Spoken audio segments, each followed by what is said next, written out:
All right, good. Still morning, U.S. history. It's Tuesday, April 28th. Let's take a minute. Let's review the schedule for this week if you haven't seen it already and go from there. So we'll start by sharing my screen.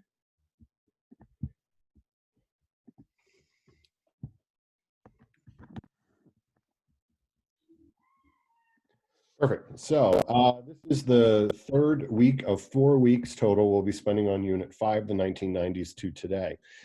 So today we're going to kind of split up Tuesday and Thursday. It's a little different than what we've done in the past. Today we're going to look at the World Trade Center, its construction, and a little bit about its history. There is your assignment for today is to interview one family member or friend, and you can do this over the phone or text or, really, I mean, you want to talk to this person face to face, but obviously we can't do that. So FaceTime, Zoom, Google Hangouts would work as well. But you want to ask them these 5 prompts and then submit your responses through Canvas. Where were you on September 11th? How old were you? How did you hear about the attack? Did you know anyone impacted? And what was your most vivid memory of that day? That is kind of your assignment for today. On Thursday, we're going to look at post 9/11 America. That we kind of split this 9/11 stuff into 2 days. And then complete the note catcher. You could do that together on Thursday, or you can view the video later and submit that. But again, the note catcher is going to be what's due on Thursday. And Friday, I'm going to hammer this home. This is the documentary. It's just called 9/11. It was shown on the 1-year anniversary in 2012 or 2002 and on the 10-year anniversary in 2011. It is graphic. There is vulgar language, but September 11th was graphic and vulgar. This would be the one we would typically watch in class, but I'm going to tell you right now, and I put this in there, this might be too much today. Meaning that if you are not in the right mindset or you are having a hard time that day, please do not view this. Go outside. This is just something that this would be what we would normally be doing. However, it is a kind of a YouTube link to someone who's uploaded this documentary, but it's one of the better ones that I've seen. But this would be typically what we would be doing in class. So this week we're kind of focusing on the September 11th attacks. So as we do this, stop that. I don't know exactly how this works on the share screen, so let me try this. There we go. And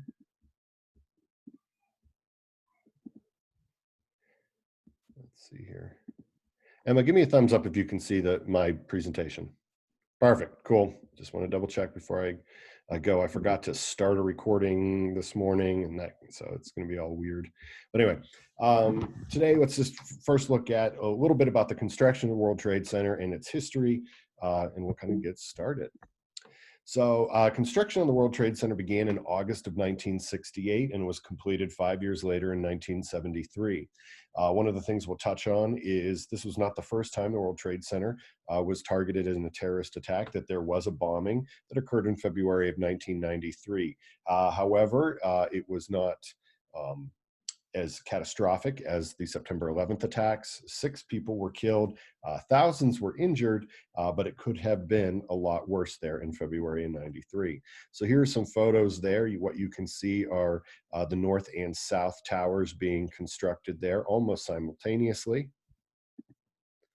And here's a little bit about how the buildings were constructed. These are, at the time, some of the tallest buildings, not only in the United States, but in the world. But the World Trade Center wasn't just these 2 buildings. There was actually a series of buildings on the World Trade Center site.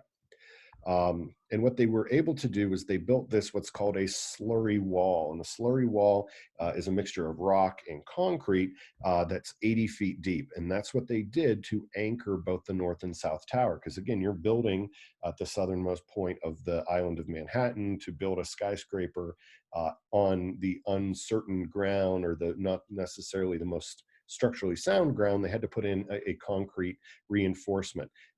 There were train tunnels. There was a train station in the bottom of the North Tower. There were cables. There were, all sorts of supports there.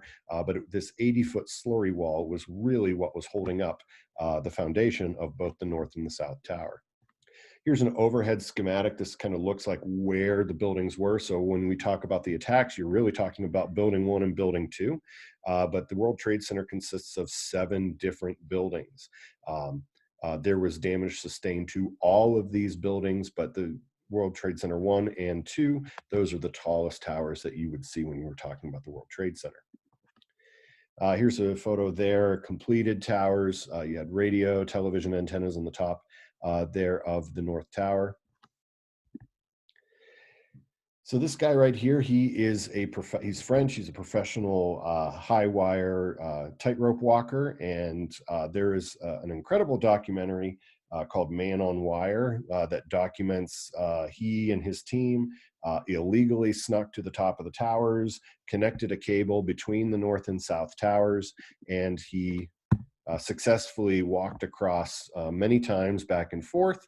He actually I think this is him laying down on the cable itself, but he did this towards the end of the 1970s there. Again, he was a tightrope artist, performance artist that suspended a wire between the north and south towers and crossed back and forth. He was arrested, but Man on Wire, I think if you find that documentary, it's on Amazon, I'm pretty sure, Netflix. It's an interesting view. They also made a movie about it, I think with Joseph Gordon-Levitt, that focuses on this. So here are some pictures of the bombing in February in 1993. Basically, they had a truck loaded with explosives.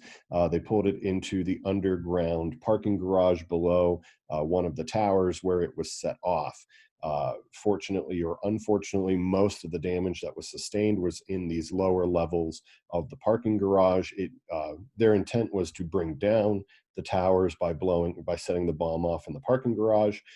That was not the case. People were successfully evacuated and impact. Though thousands were injured, many more could have been injured or killed had that bomb been more successful.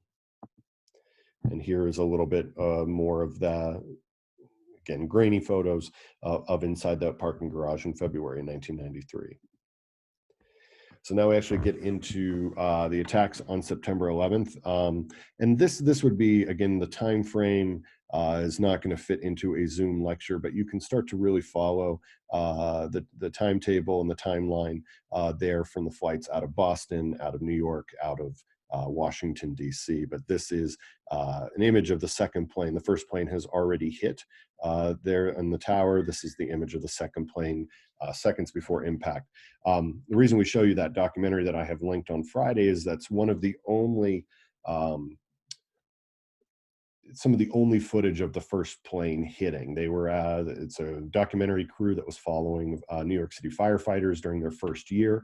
They were out on another call, I think it was for a gas leak, and they're the ones that actually, they're one of very few that have the first plane or impact images of the first plane. This image right here is taken in Florida. George W. Bush was at an elementary school, and this is the time where his chief of staff is whispering into George W. Bush's ear, Mr. President, the nation is under attack. So this is the image taken when George W. Bush first learns of the September 11th attacks. Though most of our focus is on the World Trade Center in New York City, the Pentagon in Washington, D.C. itself was a direct hit by a incoming passenger jet. But you can see a little bit there of the damage sustained at the Pentagon in Washington, D.C. And the fact that the fourth plane, so 2 planes into the World Trade Center, 1 plane into the Pentagon, this plane did not reach its final destination. There is no way to prove that this was exactly where, but there was. It has been theorized that this plane could have been headed towards the Capitol building in DC, but this is an image taken from Shanksville, Pennsylvania, where the plane disintegrated upon impact there in a field. This is in a very remote part of Pennsylvania, just south and east of the city of Pittsburgh. But again, it's hypothesized that this plane had turned around, changed its trajectory, and was heading back towards Washington, D.C. Again, there's no real way to know for sure what the target was, but again, it's been thought that the Capitol building was its intended target. So we've talked about this in class many times. This is the image here with the chief of New York City Fire Department, George W. Bush, on the smoking rubble of Ground Zero, speaking to the first responders there, still digging for survivors in the wreckage of the World Trade Centers. This image, and the speech that he gives at Ground Zero, kind of reassuring the country and the world that this would not be that the terrorist attack would be responded to with force. And this is kind of where we start to outline what we'll talk about a little bit more on Thursday, which in the post 9/11 world is our military response in both the nation of Afghanistan and eventually Iraq. So it's very, very short notes there, but just again, kind of an introduction to that day. I am disappointed. This is typically where I bust out all my primary source documents. We got newspapers and magazines and all sorts of different things there.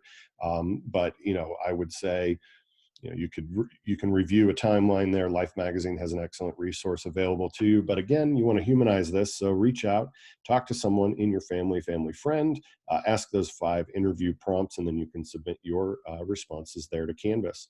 On Thursday we'll be meeting at 8:35 and we'll go over post 9/11 America. And good news, bad news, that's really the last of the formalized lecture notes for this course, is the ones that we'll cover on Thursday. Friday, again, I have the link for the documentary. Next week, we have 2 assignments for you to kind of wrap things up. And then the last 2 weeks, we'll talk about our last piece, which is a little project that you guys will be working on. Any questions from the Peanut Gallery?